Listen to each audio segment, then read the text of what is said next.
Hey everyone, I'm Brett, and welcome to Nightwood Guns. Exciting video today because we are looking at the Kimber 2K11, and I know there are like a million 2011s out there right now, but this one actually fills a pretty interesting niche in this category, and I'm excited to share it with you. Kimber definitely had a rough patch in their past, but their recent offerings are turning around their reputation, at least in my eyes, and the 2K11 is yet another step in that direction, but it's not without its faults, and you know I run a 100% honest channel here. We're going to go over that, so be sure to stay tuned for the negatives. And as per the usual, full disclosure, Kimber did send me this pistol for review, but Kimber is very much aware that I run an honest channel here. Not only will I show any problems that happen on camera, I will also share with you my true and honest opinions about the things I like and dislike. Now, I'm grateful that I get to do 1,000 round reviews of pistols thanks to Buffalo Creek Ammo. Be sure to check them out. They're my favorite target ammo right now, and there's something on screen to help you out. And if that wasn't enough, if you like things and you need things for your things, then the thing on screen is a thing that you will like. Now, hopping right into the review, the 2K11 does everything that every other 2011 does well. It's easy to shoot because of the 1911 trigger and the overall ergonomics, but what sets this apart from other offerings? Well, first of all, this gun actually comes in 45 ACP. Most 2011s only come in 9mm. The one that I reviewed is in 9mm, but having an option in 45 ACP is a welcome choice to have. The 9mm comes with one flush fit 17 round mag and two extended 20 round magazines. They are checkmate mags that are just stamped Kimber. The first thing that most people notice about the 2K11 are its aesthetics, specifically its finish. So this is a DLC finish, which is diamond-like carbon, and is probably the most highly desirable finish on pistols. And what I love about the DLC finish on the 2K11 is it's a matte DLC finish on the frame and on the top, but you have polished flats here, which I always think looks so classy. That does kind of come with a downside though, so be sure to stay tuned for negatives. Now, the bronze barrel and trigger are a PVD coating, which is an excellent coating, and they also offer this in an overall bronze finish, which I believe is a PVD. Personally, I'm a fan of DLC, so these polished flats on the DLC are just so good. This finish offers excellent wear resistance and corrosion resistance on top of just looking so sleek. When it comes to aesthetics, the finish isn't everything. The slide serrations I think look pretty stylish, kind of balancing the line of sleek and futuristic. And same thing with the lines on the frame and the rail. I'm a fan of this. This is kind of looking like a 2011 that should come out in the year 2025. I'm also a fan of the angled cuts on the slide, giving it kind of like that tri-top look. So this pistol comes with a decent set of iron sights, including a fiber optic front, and you also get several other fiber optic inserts if you want to swap out colors, or if this breaks or melts off, it's only a matter of time with fiber optic. But it also comes with a C&H Precision optic plate.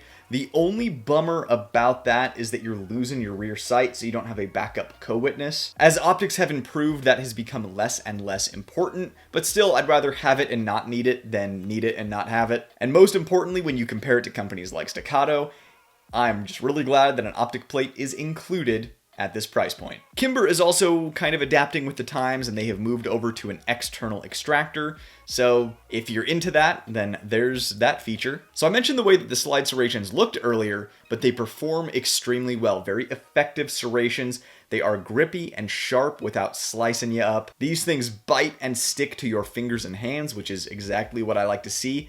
However, there is a downside with these. Again, I'll see you in negatives. The safety is well fit to this. It's very clicky on both the strong side and the ambi side. A lot of the times on these guys, the ambi side of the safety wiggles kind of like a loose tooth. This one, over 1,000 rounds, has remained tight, so that is fit and finish that I'm looking for. The barrel looks sharp and is very accurate. We have a crowned recessed barrel, and it is a bull barrel with some pretty neat flutes on there. This pistol also has a toolless guide rod, which makes disassembly a breeze for a 2011. The slide stop is grippy if you need to hit it for an emergency reload. Now, the trigger, in my opinion, is tuned perfectly. Guys, this thing likes to run. This is a sewing machine if I've ever seen one. It has a little bit of take up right here, a little bit of play that I like for that pre-travel. A very, defined wall and a crisp and short travel break. And the reset.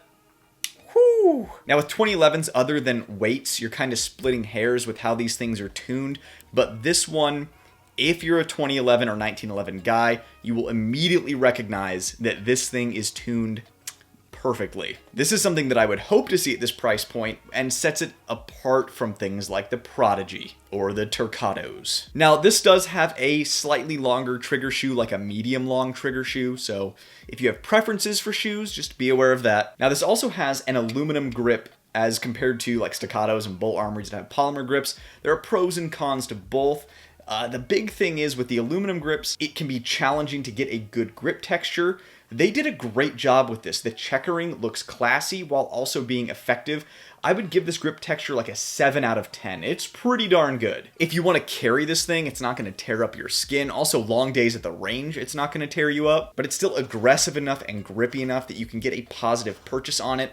I would personally prefer it to be a little sharper, a little more aggressive, but this is a texture that will please the masses, so I understand why they went with this one. The thing that I really like about the grip texture is they covered a lot of surface area, and this is especially apparent in the mainspring housing area back here. They actually checkered it beyond the mainspring housing, giving you lots of surface area of that texture. This is an impressive attention to detail that I really appreciate. This might also have my favorite undercut on any of these 2011s. It is perfectly blended.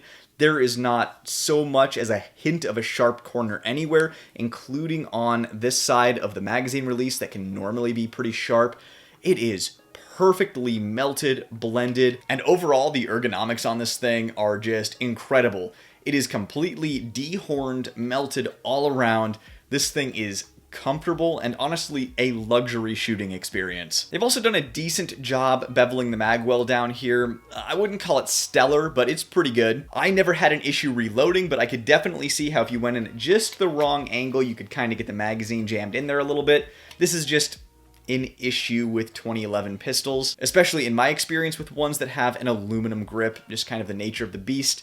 Beveling it can be a challenge. They did a pretty good job here. So I mentioned sewing machine performance with this earlier, and that's because this thing likes to run fast. It is incredibly soft shooting. This shoots almost like a ported gun. That's how soft the recoil impulse is. I would just describe this as being an extremely comfortable gun to shoot. And because of that, not only is it easy to run this thing fast and accurately, it is fun to run this thing at any speed. Now, normally my main concern with this would be reliability, but based on my last couple of experiences with Kimber's recent releases, it seems like they're making a new name for themselves because this thing ran 100% reliably through 1,000 rounds, and as per the usual, I put a couple magazines of my carry ammo through it, so this thing cycles jacketed hollow points, no problem. Now, as per the usual, I am a sample size of 1. Kimber did send me this pistol, keep that in mind, but my experience is this thing ran 100%, I had 0 issues with it. Now, before we hop into negatives, if you've been enjoying my channel, make sure you are subscribed. That is the #1 way you can support me. The subscriber count opens me up to other opportunities and allows me to bring you bigger and better videos. While you're checking on that button, the like, thumbs up button is right next to it. Be sure to hit that if you're enjoying the video. And of course, leaving a comment down below is extremely helpful when it comes to the reach of the video, so I'd appreciate your help with that. Beyond that, if you'd like to support the channel further, the links in the description below are the place to be. I have a couple of action-packed short novels on Amazon that you'll enjoy. And of course, you can also find my Patreon down there. I'm so grateful for my patrons.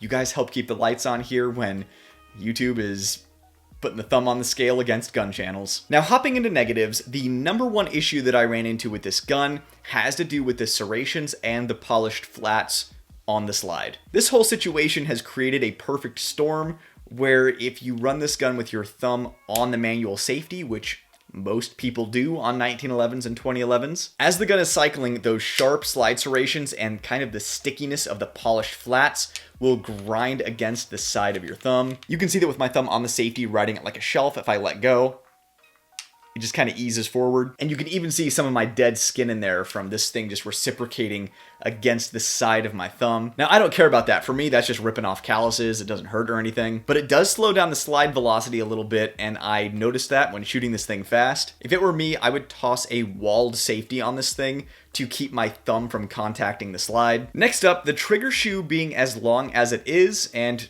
2011s naturally having smaller trigger guards, means that there's not a lot of finger space in the trigger guard. So if you want to shoot this thing gloved, or if you have, thick, meaty sausage fingers, it could be a bit of a challenge. Speaking of the trigger, I would have liked to have seen texturing on the front of the shoe. It's completely smooth there.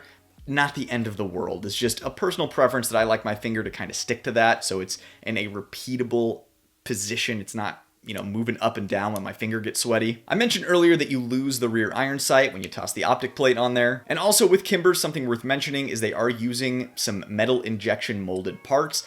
Now, over 1,000 rounds, I didn't have a breakage. I've also shot 2 other Kimbers with MIM parts recently, and I didn't have any breakages there over 1,000 rounds. But I know some of you out there just prefer your gun to be completely made out of, CNC forged parts. So I just kind of like to let you know what guns are rolling with. Also, if you're a subscriber here, you know I can get pretty nitpicky. This is one of those moments.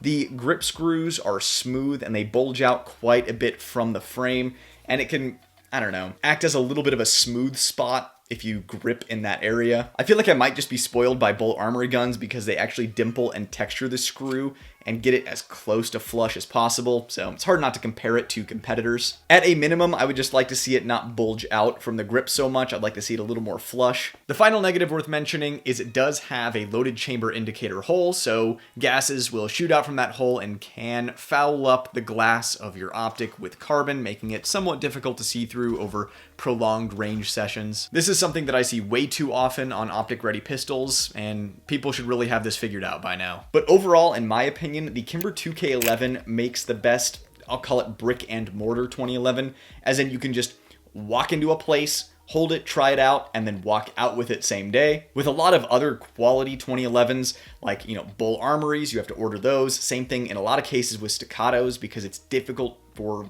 shops to become staccato dealers. Same thing with the Stealth Arms Platypus. A lot of times you have to order that. There are dealers out there, but they can be pretty rare. And Jacob Gray is another example of one that you'd probably have to order. But there are many, many shops that are Kimber dealers. So you're essentially competing with the Turcatos like the T-Sauce and the Max. And of course, the Springfield Prodigy. And in my opinion, this is the best 2011 that you can just walk into most shops and pick up same day. But outside of that, comparing that to all of the other options, I think the 2K11 fits the niche of flashier 2011 option, and there is a lot of pride of ownership to be had with the 2K11. And once these things really start to hit the market in numbers, I think people are going to be really happy with them. Well, I hope you enjoyed today's video, everyone. It was great seeing you guys again, and I'll see you in the next video. I'm Brett, and this was Nightwood Guns. Nightwood out.